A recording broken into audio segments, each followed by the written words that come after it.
ஓம் வக்த்ராப்ஜே பாக்யலக்ஷ்மி करतलकमले सर्वदा धान्यलक्ष्मी दोर्दंडे वीरलक्ष्मी हृदय सरसिजे पूर्णकारुण्यलक्ष्मी सर्वांगे सौम्यलक्ष्मी सरस गुणगणाडंबरे कीर्तिलक्ष्मी जिह्वाग्रे सत्यलक्ष्मी भवतु तव सदा सर्वसाम्राज्यलक्ष्मी மாலை முரசு இதே நேயர்களுக்கு வணக்கம். அனைவருக்கும் லக்ஷ்மி கடாட்சம் கிடைக்க இறைவனை பிரார்த்தனை செய்கிறோம்.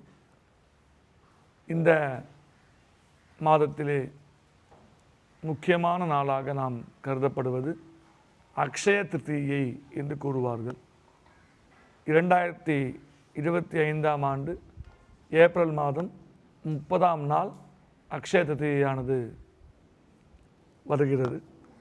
அந்த நாளிலே நாம் எதை செய்ய வேண்டும், எதை செய்வதால் உயர்ந்த விஷயங்கள் நமக்கு கிடைக்கும், எவைகளே செய்யக்கூடாது என்று நாம் இங்கே சிந்திக்க உள்ளோம்.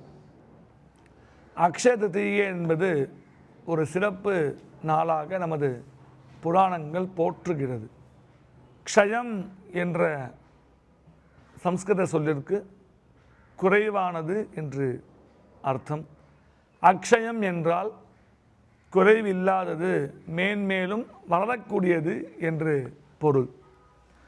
அக்ஷய திருதியை அன்று கங்கா ஸ்நானம் அல்லது காவேரி ஸ்நானம் போன்ற நதிகளுக்கு சென்று நாம் ஸ்நானம் செய்தால் நமது பாபங்கள் நீங்கி அதிகமான புண்ணியம் நமக்கு சேரும் என்று கூறுகிறது தேவி புராணம்.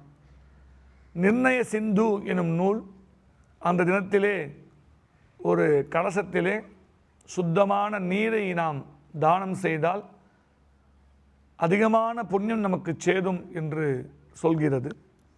பவிஷ்யத் புராணம் அக்ஷய திருதியை அன்று விசேஷமான கங்கா ஸ்நானம் போன்ற ஸ்நானங்கள், நம்மால் முடிந்தளவு ஜபங்கள், முடிந்தளவு ஹோமங்கள், பிது தர்ப்பணங்கள், அத்தியனங்கள், தானங்கள் இவைகளை செய்ய வேண்டும் என்று கூறுகிறது. நேயர்கள் யோசிக்கலாம், என்ன சுவாமி அக்ஷய திருதியினால் எடுத்தோடனே எல்லாரும் தங்கம் வாங்கணும்னு சொல்கிறாங்க, நீங்கள் இன்னும் சொல்லவே இல்லையா அப்படின்னு. நான் மட்டும் சொல்லலை, எந்த ஒரு சாஸ்திரங்களிலும் அன்று தங்கம் வாங்கியே ஆக வேண்டும்னு சொல்லலை.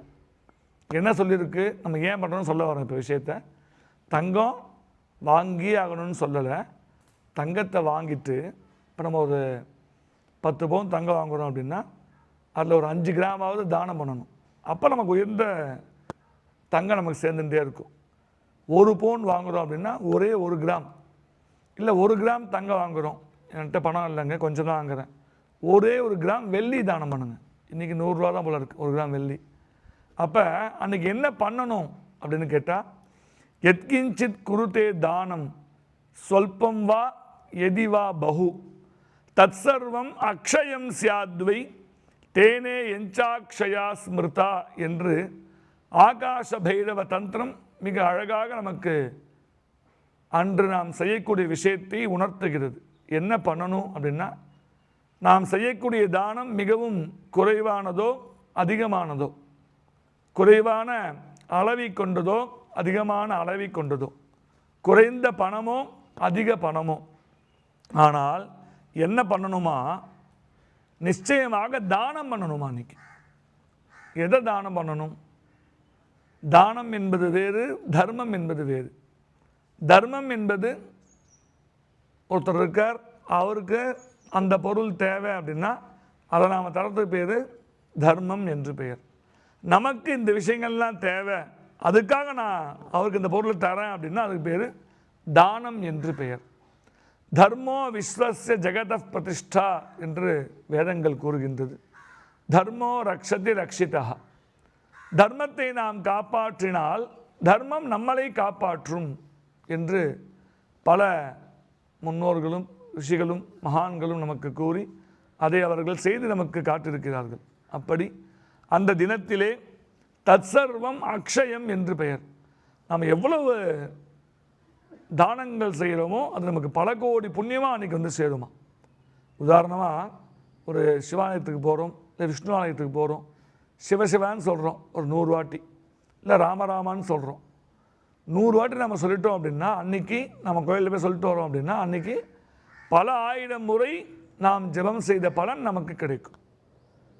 நம்மளால் முடிஞ்சது ஒரு 5 பேருக்கு நம்ம இது அன்னதானம் பண்ணுறோம். ஒரு 5 பேருக்கு நம்ம வீட்டில் சமைச்சு ஒரு 5 தயிர் சாதமோ 5 எலுமிச்சம்பழ சாதமோ போய் ஒரு 5 பேர் கொடுத்துட்டு வரோம் அப்படின்னா 5 பேருக்கு நாம் கொடுத்தது 500 பேருக்கு நாம் தானம் அளித்த பலன் நமக்கு வந்து சேருமாம். அதே போல் நீர்மோர் தானம் என்று கூறுவார்கள். இந்த வெயில் காலத்திலே உஷ்ணத்தை போக்குவதற்காக மோர் கொடுப்பது ஒரு தானமாகும். இவ்வாறு எதை நாம் தானம் செய்தாலும் அது பல மடங்காக நமக்கு பலனை அளிக்கும்.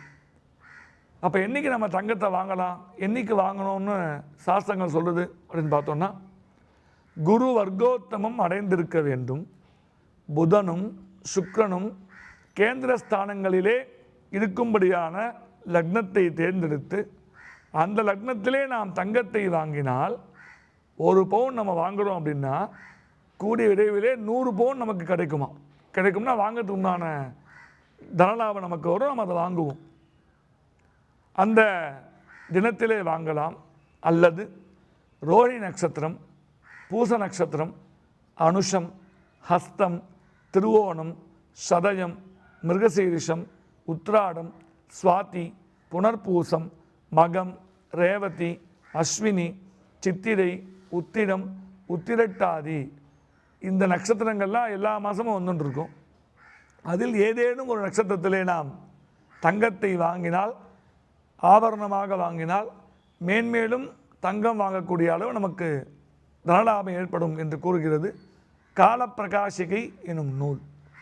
இதே போன்று அமிர்த கடிகை என்று கூறுவார்கள், ஸ்வர்ண பர்வத யோகம் என்று கூறுவார்கள். இந்த யோகங்களிலே நாம் தங்கத்தை வாங்கும் பொழுது மேன்மேலும் நமக்கு நிறைய ஸ்வர்ண லாபம் பெருகும். வேறு என்னென்ன வாங்கலாம் அக்ஷய தண்டின்னு பார்த்தோம் அப்படின்னா, முக்கியமாக கல் உப்பு நம்ம எல்லாருக்கும் தெரியும். தங்கம் ரொம்ப அதிகமாக இருக்குது, நம்மளால் வாங்க முடியல அப்படின்னா முதலே நம்ம சொல்லிட்டோம், வாங்கிறதுன்றது ஒரு விஷயம், முக்கியமாக அழிப்பது தான் இதில் உயர்ந்தது. அப்போ நம்ம கல் உப்பு வாங்கி வீட்டில் வச்சிடுறோம், நம்மளால் முடிஞ்சது ஏதாவது ஒரு விஷயத்தை அடுத்தவங்களுக்கு தரோம். கல்கண்டு, வெல்லம் போன்றவைகள்லாம் இனிப்பான விஷயங்கள். இதை வாங்கி நம்ம அன்றைக்கி வீட்டில் வச்சுட்டு அதை வெள்ளத்தை தானம் பண்ணலாம், நல்ல விஷயந்தான். ஒரு 4 கிலோ வெல்லம் வாங்குகிறோம், 2 கிலோ வீட்டில் வச்சுட்டோம், மற்ற 2 கிலோ யாருக்கா கொடுத்தோம் அப்படின்னா அந்த புண்ணியம் நம்ம வந்து சேரும். அதன் மூலமாக நமக்கு நிறைய தனலாபங்களும் தானிய லாபம் ஏற்படும். ஆகவே அக்ஷய திதி என்று முடிந்தளவு சத் விஷயங்களை செய்ய வேண்டும். வெல்லம், கற்கண்டு, நாட்டு சர்க்கரை, கல் உப்பு போன்றவைகளை வாங்கி வீட்டில் வைப்பது உயர்ந்த தனலாபத்தை நமக்கு கொடுக்கும். முக்கியமாக வாழ்விலே நமக்கு உதவுவது தனம். ஆனால் வாழ்விற்கு பின்னால் நமக்கு உதவுவது தானம் என்று கூறுவார்கள். அப்படி இந்த காலத்திலே நாம் வாழ்வதற்கு நமக்கு தேவை தனம். நாம் வாழ்ந்து முடித்த பிறகு நம்மால் முடியாத ஒரு காலகட்டம், நமக்கு வயசாகிடுத்து, நமக்கு வேலை இல்லை, அப்போ மகள்லாம் வேலைக்கு போயிட்டுருக்காங்க, வீட்டில் இருக்கோம். நாம் அந்த வீட்டில் இருக்கிறத தாண்டி நம்முடைய உயிர் போன பிறகு அந்த ஜீவன் மேல்லோகம் சென்று சொர்க்கத்தையோ நரகத்தையோ அடையும் பொழுது அங்கே நமக்கு தேவையான எல்லா உதவிகளையும் செய்வது நாம் பூலோகத்திலே செய்த தானங்களும் தர்மங்களும். அப்படி அக்ஷயதிதி என்று முடிந்தளவு தானங்களை செய்யுங்கள். ததப்பரம் கிருதயுகே திரேதாயாம் ஞானம் உச்சதே துவாபரே ஞானமேவாஹு தானமேவ கலயுகே என்று சாஸ்திரங்கள் கூறுகிறது. 4 யுகங்கள் நமக்கு தெரியும். அதிலே கிருதயுகத்திலே நிறைய தர்மங்கள் செய்தால் நமக்கு புண்ணியங்கள் சேரும். திரேதாயுகத்திலே நிறைய ஞான மார்க்கமாக புண்ணியத்தை சேர்த்தார்கள். துவாபர யுகத்திலே நிறைய மகா யஜ்யங்கள் செய்து புண்ணியங்களை சேர்த்தார்கள்.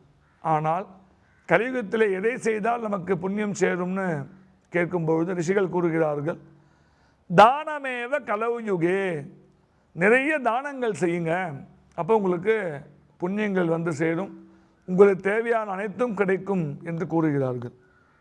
தானத்திலே பல தானங்கள் சாஸ்திரங்கள் கூறுகின்றது. சர்வேஷாமேவ தானானாம் பிரம்மதானம் விசிஷ்யத்தே, எல்லா தானங்களை காட்டிலும் கல்வியை அளிப்பது உயர்ந்த தானம். வேதத்தை சொல்லிக் கொடுப்பது மிக உயர்ந்த தானமாகவும் கல்வி கொடுப்பது உயர்ந்த தானமாக கருதப்படுகிறது. அடுத்து நம்ம என்ன பார்க்க போகிறோம் அப்படின்னா, தானங்களிலே எந்த தானத்தை செய்தால் நமக்கு தேவையான எந்த பலன் கிடைக்கும் அப்படின்னு பார்க்க போகிறோம். உதாரணமாக நிறைய நமக்கு சுகமான வாழ்வு இருக்கணும், என்ன பண்ணணும் அப்படின்னா ஜலதானம் பண்ணுங்கன்றாங்க ரிஷிகள். எப்படிங்க ஜலதானம் பண்ணுறது? சென்னையில் பல இடத்துல தண்ணி கஷ்டமாக இருக்குது, பார்த்துட்டு இருக்கோம். இப்போ நம்ம ஒரு இடத்துல வசிக்கிறோம், நமக்கு அருகாமையிலே ஒரு 100 வீடு இருக்குது.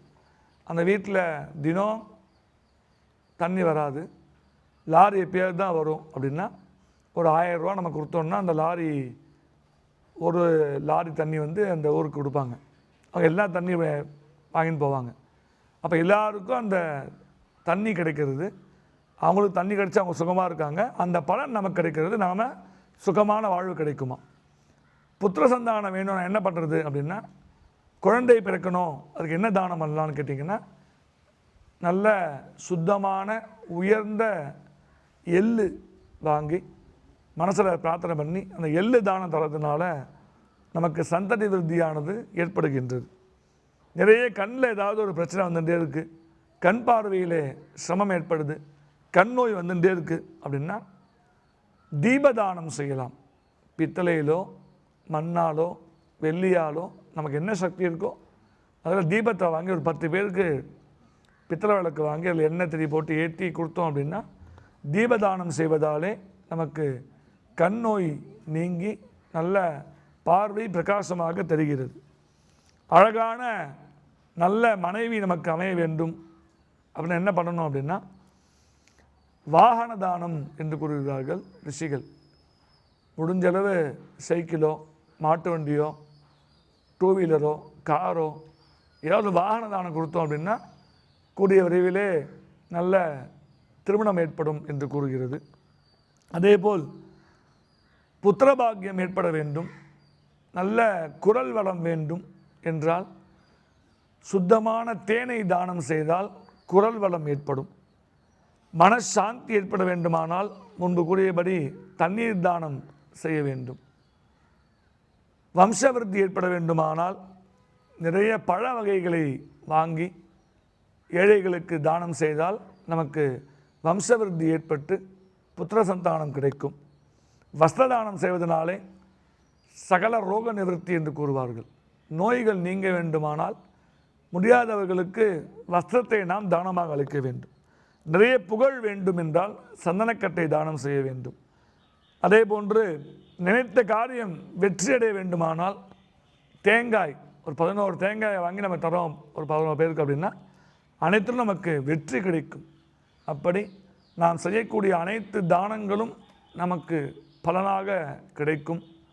அனைவரும் தானங்களையும் தர்மங்களையும் இந்த அக்ஷய திதி என்று செய்து பல கோடி மடங்காக மறுபடியும் அந்த மங்களங்களை பெற வேண்டும் என்று மகாலட்சுமியை பிரார்த்தனை செய்வோம். வணக்கம்.